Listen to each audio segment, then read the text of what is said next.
Kerajaan negeri-negeri Melayu secara umumnya boleh dibahagikan kepada dua bentuk, iaitu Kerajaan Negeri Melayu Tua dan Kerajaan Negeri Melayu Baru. Kedah merupakan salah sebuah kerajaan Melayu tua yang sezaman dengan Kerajaan Pahang dan Perak. Kesultanan Melayu Kedah pada hari ini merupakan kesinambungan berterusan daripada kerajaan yang wujud pada abad ke-7.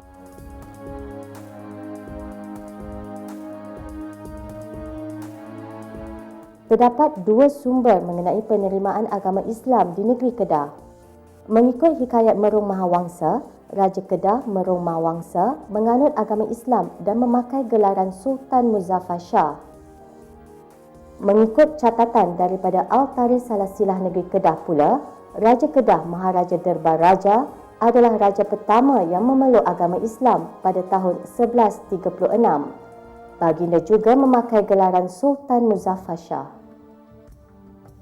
Kerajaan Kedah telah pun bermula sejak daripada zaman pengaruh kebudayaan Hindu-Buddha lagi. Bukti kewujudan kerajaan ini telah dapat ditemui melalui kajian ekologi yang mengagumkan yang terdapat di Lembah Bujang.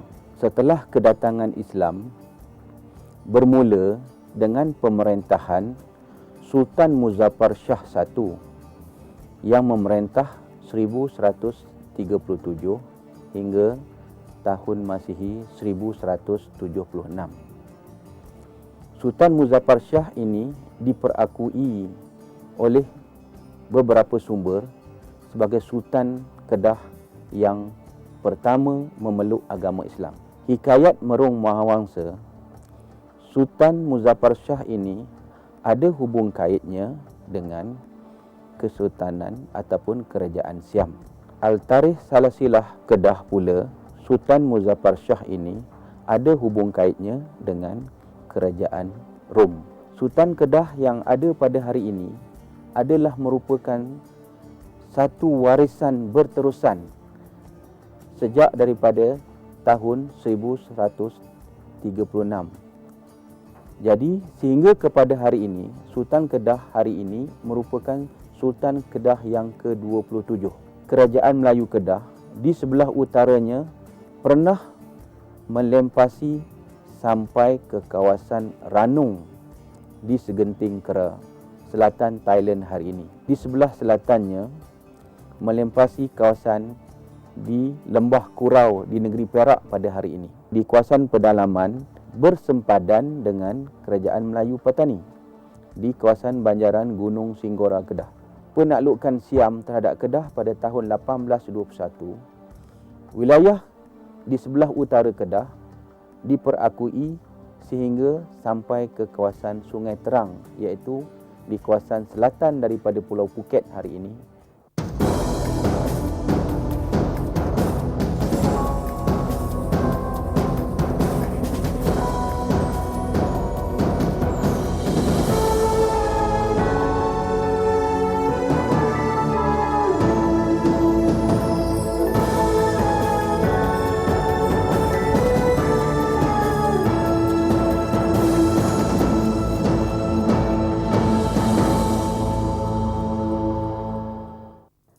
Bukti yang menunjukkan Kedah sebuah kerajaan Melayu tua apabila pedagang-pedagang menamakan Kedah dengan pelbagai nama. Misalnya, orang Cina memanggil negeri Kedah sebagai Checha. Pedagang India pula menamakannya Kataha, Kalagam atau Kaderam. Bagi pedagang Arab menyebutnya Kalah atau Kalaba. Jiran terdekatnya iaitu Siam mengenali daratan Kedah dengan panggilan Sai. Sebagaimana kerajaan-kerajaan Melayu lain, Kedah juga mempunyai pusat pemerintahannya. Ia dikenali dengan panggilan kota. Sebelum tempat pemerintahan berpindah dan kekal di Kota Star iaitu Anak Bukit pada tahun 1735, Kerajaan Kedah mempunyai beberapa kota lain sebelumnya seperti Kota Bukit Meriam di daerah Kuala Muda, Kota Sungai Emas di daerah Kuala Muda, Kota Seputih di Padang Serak, Kubang Pasu, Kota Naga di Mukim Naga, Kubang Pasu, Kota Sena di Kanga Perlis, Kota Indra Kayangan di Kuala Perlis, dan Kota Bukit Pinang di tepi Sungai Kedah Alor. Pusat pemerintahan Kesultanan Kedah ada 8. Bermula dengan Bukit Meriam dari tahun 1136. Tarikh ini kita ambil daripada buku At-Tasilah. Islam mula bertapak di situ. Sultan Muzaffar Shah, raja yang pertama meluk Islam, dan mangkat di situ. Selalunya kota ni memanglah dibuat daripada kota tanah. Maksud kota sini pusat pemerintahan. Dalam tu barangkali ada istana, ada balai rung, ada masjid. Kemudian kita ada kota pertahanannya keliling. Kemudian pusat pemerintahan kedua Sungai Mas, tak jauh daripada situ. Dalam daerah Kuala Muda juga di selatan. Pusat pemerintahan ketiga berpindah ke utara sebab dirasakan bahawa negeri belum terbuka luas. Jadi untuk memajukan negeri, Sultan yang ada di Sungai Mas, Sultan terakhir itu memindahkan pusat pemerintahannya ke daerah Kubang Pasir sekarang, iaitu Kota Siputih. Sebenarnya Kota Siputih ini pernah diserang oleh Aceh. Dalam tahun 1619 diketahui oleh Iskandar Muda Mahkota Alam. Kedah masa itu bersaing dengan Aceh menanam lada. Kerana murkanya Sultan Iskandar Muda ni, Kedah bersaing dalam perdagangan Aceh ni bila melengkapkan angkatan dan menyerang Kedah. Sultan Sulaiman dan pemaisurinya dapat ditawan bersama 7,000 orang-orang tawanan dibawa balik ke Aceh. Sultan Rijaluddin Muhammad Shah yang menggantikan Sultan Sulaiman, ayahnya. Dia telah membuka kota baru tak jauh dari situ bernama Kota Naga. Sultan Rijaluddin memerintah bersama penggantinya, selepas itu Sultan Muhyiddin. 2 orang memerintah di situ. Apa yang penting kalau kita berdasarkan satu teks Undang-Undang Kedah yang dikarang pada tahun 1650 Masihi, tahun 1060 Hijrah, menyebut Sultan Rijaluddin lah waktu memerintah Naga mula mengarahkan menteri-menterinya menulis Undang-Undang Kedah. Sultan Muhyiddin Shah menukarkan pula pusat pemerintahan daripada Kota Naga ke kawasan Perlis. Sekarang ada 2. Satu Kota Senang, Sultan Muhyiddin mangkat di situ. Dari Kota Senang ke Kota Indrakaingan. Ini cukup masya-Allah, Kota Indrakaingan ini menjadi pusat pelabuhan penting zaman tu pada zaman pemerintahan Sultan Diauddin Mukarram Shah. Kota Bukit Pinang tu ada 4 orang sultan yang memerintah. Antara sultan yang penting memerintah situ bernama Sultan Abdullah Muazzam Shah. Sultan inilah yang membuka sebuah pelabuhan penting, tempat yang bernama Limbung. Daripada Kota Bukit Pinang, Sultan Muhammad Jiwa memerintah di situ mula 1710 sampai tahun 1734. Dia memerintahkan orangnya supaya membuka sebuah bandar baru di Alor. Jadi bila siap istana, siap masjid, siap balai rum, itulah balai besar yang ada sekarang tu, yang telah dibuat pulih beberapa kali itu, maka Sultan Muhammad Jiwa pun berangkat ke Alor pada 31 Disember 1735.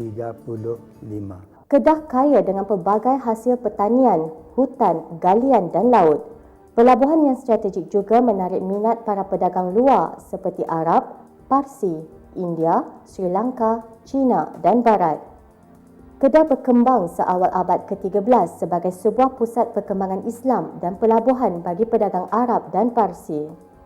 Penemuan arkeologi di Lembah Bujang seperti Wang Perak zaman pemerintahan Sultan Al-Mutawakkil tahun 847 hingga 861 Masihi, manik dari India dan kaca dari Timur Tengah membuktikan kegemilangan kerajaan Kedah Tua dan peranan Lembah Bujang sebagai sebuah pelabuhan entrepot yang penting. Sebagai sebuah kerajaan yang maju, Kedah terpaksa berhadapan dengan kuasa luar di sekelilingnya yang sering mengancam. Dalam konteks ini, Kedah bijak mengatur strategi dalam hubungan diplomatiknya. Pada tahun 1619, ketika diserang oleh Aceh di bawah Sultan Iskandar Muda Mahkota Alam, Sultan Kedah pada masa itu telah meminta bantuan Siam. Sebagai tanda persahabatan, Kedah telah menghantar bunga emas kepada Siam.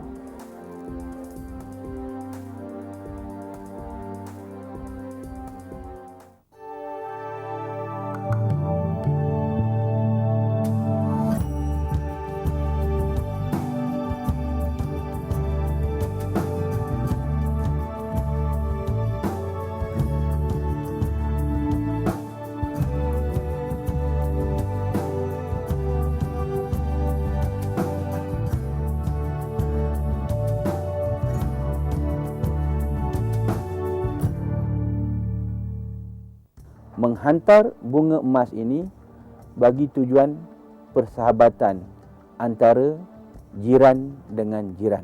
Bagi Siam, penghantaran bunga emas itu dianggapkan sebagai ufti, iaitu penghantaran hadiah daripada sebuah kerajaan kecil kepada sebuah kerajaan besar yang mengakui pernaungan dan pertuanan kerajaan Siam terhadap kerajaan-kerajaan yang kecil itu, khususnya dalam konteks ini ialah kerajaan Kedah.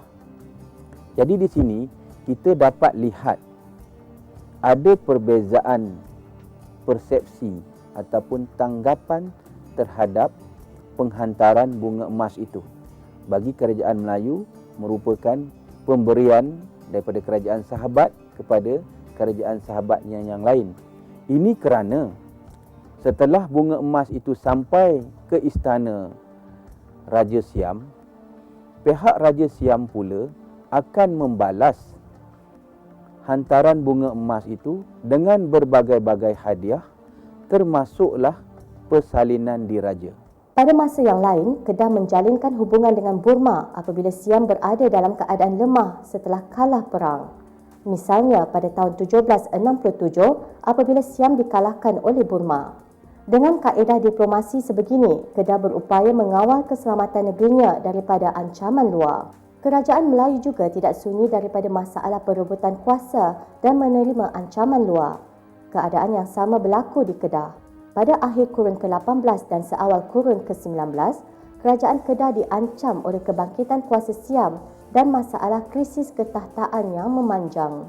Dalam menghadapi kedua-dua ancaman ini, Sultan Kedah beralih kepada kuasa baru iaitu British. Hubungan baik Sultan Kedah dengan Kapten Francis Light telah membuka ruang bagi British bertapak di Pulau Pinang pada tahun 1786. Walau bagaimanapun, Siam tidak pernah menghentikan ancamannya terhadap Kedah. Kesan daripada pendudukan British di Pulau Pinang dan tipu muslihat Siam, Kedah berjaya ditalukinya pada tahun 1821 tanpa berperang. Sultan Kedah dan beberapa pembesar yang tidak ditawan oleh Siam berundur ke Pulau Pinang. Penyerahan Pulau Pinang kepada Francis Light adalah bertujuan sahabat bersahabat. Itulah perjanjian yang telah dinyatakan. Dan Sultan Kedah tidak pernah menganggap Kedah berada di bawah pertuanan ataupun pernaungan Siam. Sebab itu, Sultan Kedah merasakan bebas untuk baginda menyerahkan wilayah-wilayahnya kepada pihak luar. Apabila Raja Siam mengetahui tindakan Sultan Kedah menyerahkan Pulau Pinang kepada British, Raja Siam menganggap tindakan tersebut telah membelakangi Raja Siam sebagai raja yang dipertuan bagi kerajaan Kedah. Jadi di sini kita lihat sekali lagi berlakunya perbezaan pandangan di antara Raja Kedah dengan Raja Siam. Sultan Kedah menganggapkan baginda adalah seorang sultan yang bebas dan berkuasa di negeri Kedah. Manakala Raja Siam menganggap Kedah adalah sebahagian daripada wilayah ataupun naungannya.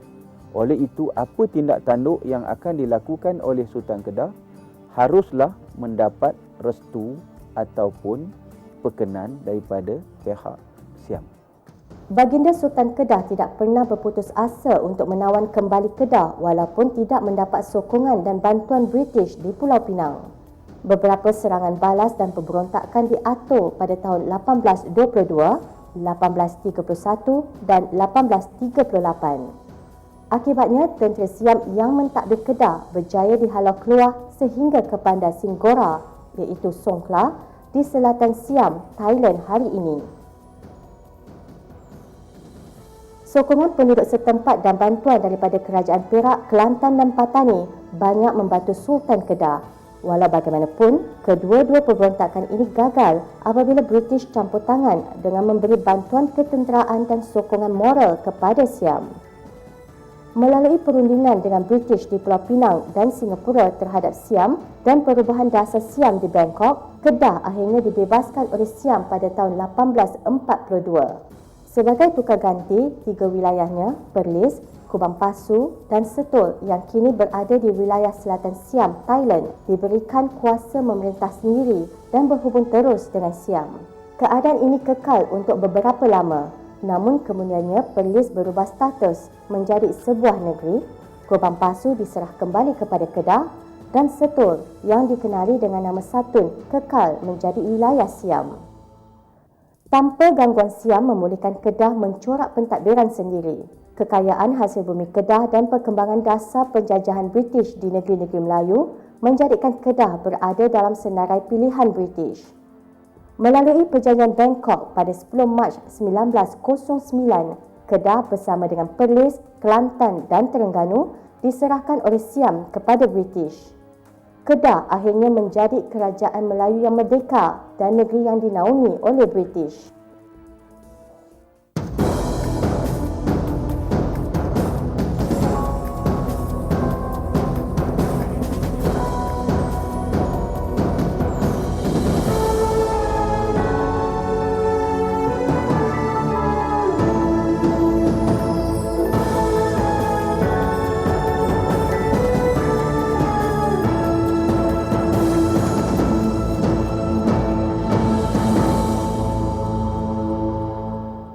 Kesan daripada perundingan ini dapatlah kita lihat wujudnya sempadan antarabangsa yang ada pada hari ini di antara kerajaan Thailand dengan kerajaan Malaysia.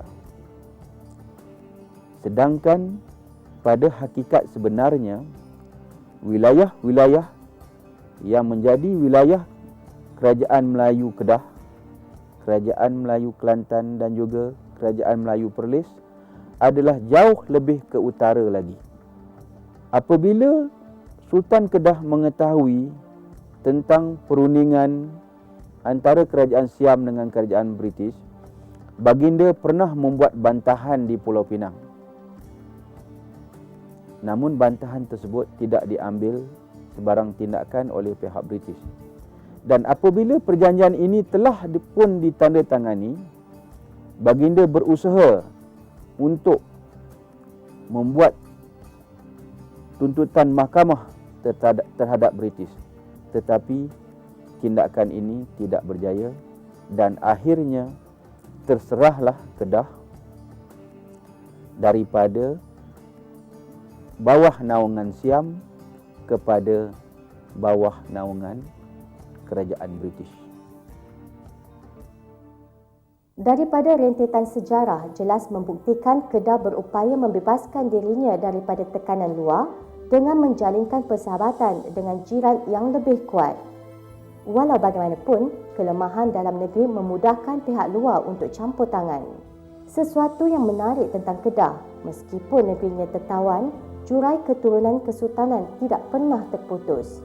Ini bermakna Kesultanan Kedah hari ini bukan sahaja merupakan satu daripada kesultanan yang wujud secara berterusan dan paling lama di negara kita, malahan di dunia juga. Pengajaran terbaik di sini ialah Kedah menjadi rebutan kuasa asing, tetapi ia tidak pernah dirundingi atau ditanya pendapatnya untuk memihak kepada siapa. Tanpa pengetahuannya, negeri Kedah bertukar tangan dari negeri sahabat Siam kepada negeri penaung British. Satu iktibar yang boleh dipelajari daripada sejarah Kedah ini ialah perbalahan sesama sendiri dan menaruh kepercayaan yang tinggi terhadap orang luar yang tidak dikenali hati budinya boleh membawa kerugian yang berpanjangan.